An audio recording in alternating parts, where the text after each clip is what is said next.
উত্তরাকে যদি গ্রাম বলে তাহলে উত্তরা যদি গ্রাম হয় তাহলে আদার্স এলাকাগুলো হচ্ছে গিয়ে গ্রাম প্রো ম্যাক্স।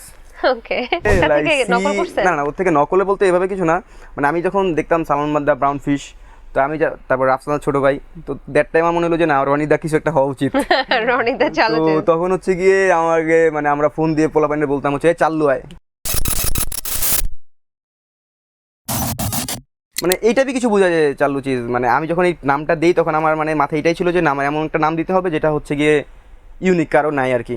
দেবের খোকা বাবু নামে একটা গানের হ্যাঁ, একটা খোকা গান, চালু চিজ, হ্যাঁ, হ্যাঁ। খোকা চালু চিজ ছিল ওটা মনে হচ্ছে হয়। গিয়ে ওটা থেকে লাইসি, নকল করছেন? না না, ওর থেকে নকলে বলতে এভাবে কিছু না, মানে আমি যখন দেখতাম সালমান মাদ্দা ব্রাউন ফিশ, তো আমি তারপর রাফসানার ছোট ভাই, তো দ্যাট টাইম আমার মনে হলো যে না রনিদা কিছু একটা হওয়া উচিত।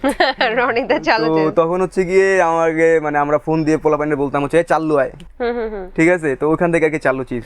তো কোন এলাকায় থাকেন? উত্তরা। গ্রামে থাকেন? জি আপু, গ্রামে থাকি। আচ্ছা, তো গ্রামে থাকতে কেমন লাগে? গ্রামে থাকতে অ্যাকচুয়ালি বেশি ভালো লাগে। উত্তরাকে কেন গ্রাম বলা হয় এখনো, কেন? এখন তো অনেক আধুনিক হয়েছে। উত্তরা কখনোই গ্রাম ছিল না আমার যতটুকু যা মনে হয়, আমি কারণ আমি ছোটবেলা থেকে উত্তরা থেকে বড় হয়েছি, আচ্ছা, আমি কখনোই গ্রাম দেখিনি। আমার কাছে মনে হয় উত্তরা বাদে বাকিগুলা গ্রাম অ্যাকচুয়ালি, যদি মানে Okay. আমি কোনো এলাকায় খারাপভাবে বলতেছি না, মানে যদি উত্তরাকে যদি গ্রাম বলে তাহলে উত্তরা যদি গ্রাম হয় তাহলে আদার্স এলাকাগুলো হচ্ছে গিয়ে গ্রাম প্রো ম্যাক্স। ওকে।